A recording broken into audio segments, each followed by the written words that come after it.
நீங்க பக்கத்து வீட்டுக்காரங்க பிறந்தாங்க நான் சொன்னா நீங்க ஃபைல் சொல்லணுமா இல்லையா?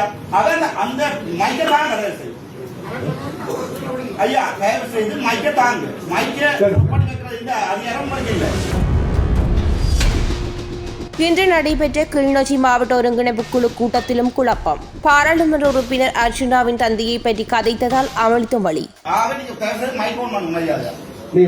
தலைவர் நான் சொல்றேன், நீங்க தயவு செய்து இல்ல இல்ல தலைவர் ஒரு விடயத்தை வழங்கிக் கொள்ளுமோ. நீங்க வேணுமென்று ஒரு பாராளுமன்ற உறுப்பினர் மேடையில ஏற்றி வச்சு கொண்டு அவமானப்படுத்துறது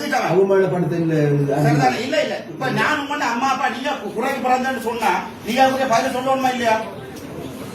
பயிர் சொல்லணுமா இல்லையா? நீங்க பக்கத்து வீட்டுக்காரங்க பிறந்தேன்னு நான் சொன்னா நீங்க பயிர் சொல்லணுமா இல்லையா?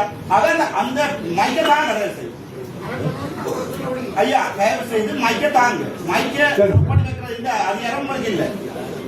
மைக்க தாங்க தயவு செய்து ஐயா தயவு செய்து மைக்க தாங்க. மைக் ஆஃப் பண்ண வேண்டாம்.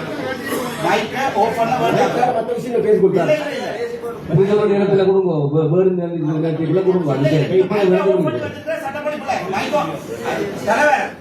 நீங்க மைக் ஆஃப் பண்ணி வச்சிருப்பீங்களா இருந்தா அது மாதிரி அவமானம் வேற ஒண்ணுமே இல்லை. உங்களுக்கு நீங்க வேணும்னா தேசிய பட்டியல வந்திருக்கா, நான் தேசிய பட்டியல வரல. எந்த அடிப்படையில் தலைவர் நீங்க எந்த அடிப்படையில் சரியா நீங்க மைக் ஆன் பண்ணுங்க. நான் என்ன சொல்ல வரேன், அந்த விஷயம் கேட்க நான் என்ன சொல்ல வரேன்டா, ஒரு பாராளுமன்ற உறுப்பினரை நீங்க கூப்பிட்டு வச்சு கொண்டு மைக்ரோ பண்ணி என்ன வேலை வேலை கொண்டு நீங்க தேவையில்லாத வேலை.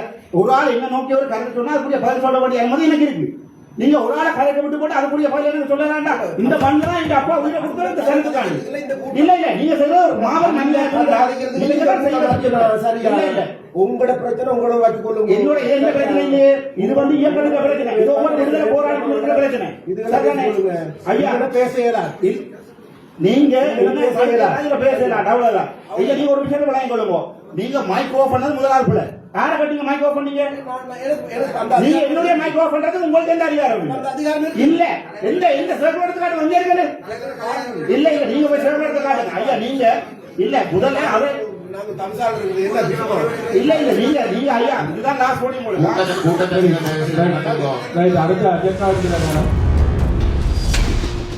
யாழ்ப்பாணத்தில் தமிழ் பொறுப்பதிகாரி நிதர்சனின் அதிரடி நடவடிக்கை. பதவியை பொறுப்பேற்ற மறுநாளே அதிரடி ஆக்ஷனில் இறங்கிய அதிகாரி துரத்தி கைது நடவடிக்கைகள் ஆரம்பம்.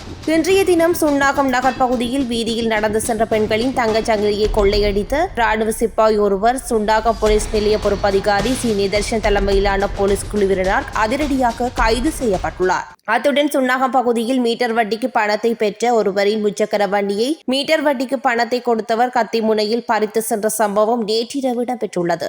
இந்த நிலையில் பாதிக்கப்பட்டவர் போலீஸ் நிலையத்தில் செய்த முறைப்பாட்டுக்கு அமைவாக சந்தேக நபர் இன்று அதிகாலை கைது செய்யப்பட்டுள்ளதுடன் முச்சக்கர வண்டியும் மீட்கப்பட்டுள்ளது.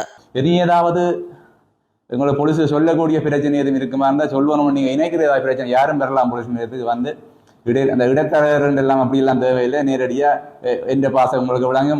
நீங்கள் வந்து உங்களோட மொழியில் வந்து நேரடியாக என்னை சந்தித்து நீங்கள் உங்களோட பிரச்சனையை சொல்லிக்கொள்ளலாம். எங்களால் இயன்ற வரையில் எங்களுடைய சிரேஷ்ட பிரதிபடும் சீனியர் டிஐ சார், எங்களோட டிஐ சார் அறிவுரையின்படி மற்ற எங்களோட Yazhpanam division sir, ASP sir அவையன்ற அறிவுரைகளை கேட்டு அதன்படி நாங்கள் இந்த கடமைகளை மேற்கொண்டு மக்களுக்கு ஒரு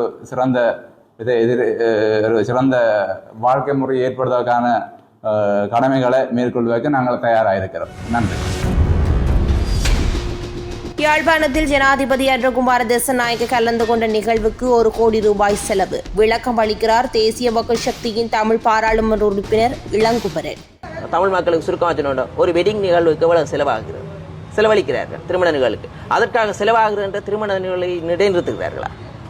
நாங்கள் ஒன்று செய்கிறோம். இந்த செலவழிக்கு நிதிகளில் கூடாக எவ்வளவு வினைத்திறன் கிடைத்தது என்று அறிந்து பாருங்கள். இந்த நிகழ்வு அவருக்காக செய்யப்பட்ட நிகழ்வில்லை.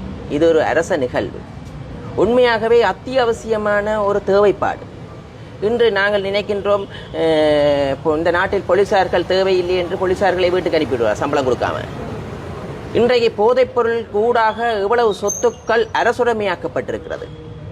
எங்களை பொறுத்தவரைக்கும் நாங்கள் கூறுகிறோம், இந்த நாட்டில் போதைப் பொருளை இல்லாமல் ஒழிக்க வேண்டும் என்றால் விழிப்புணர்வு ஒன்று ஏற்படுத்த வேண்டிய தேவை, அதே நேரம் தன்னம்பிக்கை ஒன்று ஏற்படுத்த வேண்டிய தேவை இருக்கிறது.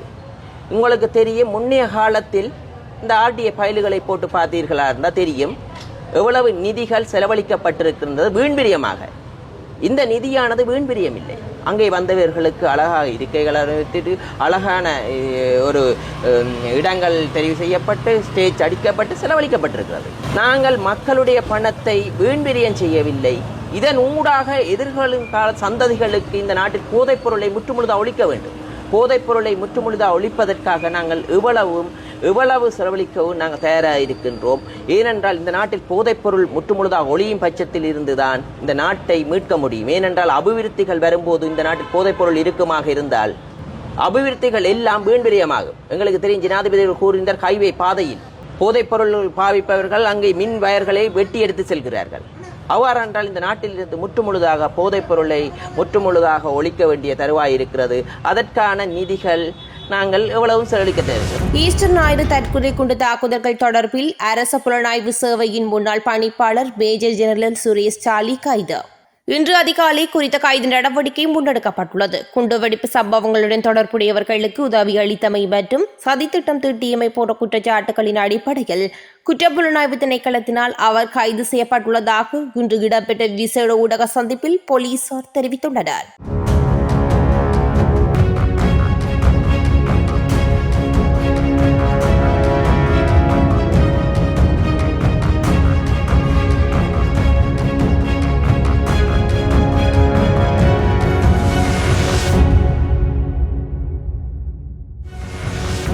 අපි ආයතන දෙකක් පනත් දෙකක් හරහාගේ එන්න බලාපොරොත්තු වෙනවා. එකක් තමයි ඩිජිටල් ආර්ථික පනත. මොකද මේ කරන ඩිජිටල් කටයුතු සියල්ලකටම වාගේ අවශ්‍ය වෙනවා හරි මේ ඒවට අවශ්‍ය පොලිසිස් තියෙන්න ඕන. ඒ වගේම ඒකට අවශ්‍ය හරි නායකත්වය ලබා දිය යුතුයි. ඒ සඳහා අපි ඩිජිටල් ආර්ථික අධිකාරියක් ස්ථාපිත කරන්න ඕන. ඒ හරහා අපි බලාපොරොත්තු වෙනවා සමස්තයක් විදිහට මේ රජයේ තියෙන සියලුම අමාත්‍යංශ ඒ වගේම තියෙන ආයතන එක ඩිජිටල් පද්ධතියක් සඳහා ගෙන එන්න අවශ්‍ය අධිකාරියක් ස්ථාපිත කිරීම තමයි මේ ඩිජිටල් ආර්ථික පනත හරහා සිද්ධ වෙන්නේ. ඒ වගේම සයිබර් ආරක්ෂණ පනත අපි ගේන්න බලාපොරොත්තු වෙනවා. මොකද මේ ඩිජිටල්කරණයට යනකොට සයිබර් අවකාශය වෙන ප්‍රහාර හරියට මුහුණ දෙන්න ඒකට අවශ්‍ය විදිහට සයිබර් සිකියුරිටි හරි විදිහට මේ ඩිජිටල් පද්ධතිය වල ඇති කරන්න බලාත්මක කරන්න අවශ්‍යයි සයිබර් ආරක්ෂණ අධිකාරියක්. ඒ අධිකාරිය ගෙනීමට සයිබර් ආරක්ෂණ පනත අපි ගේන බලාපොරොත්තු වෙනවා. ඒක දැන් කෙටුම්පත් කරන එකේ අවසාන වගේ අධීරයේ තියෙන්නේ.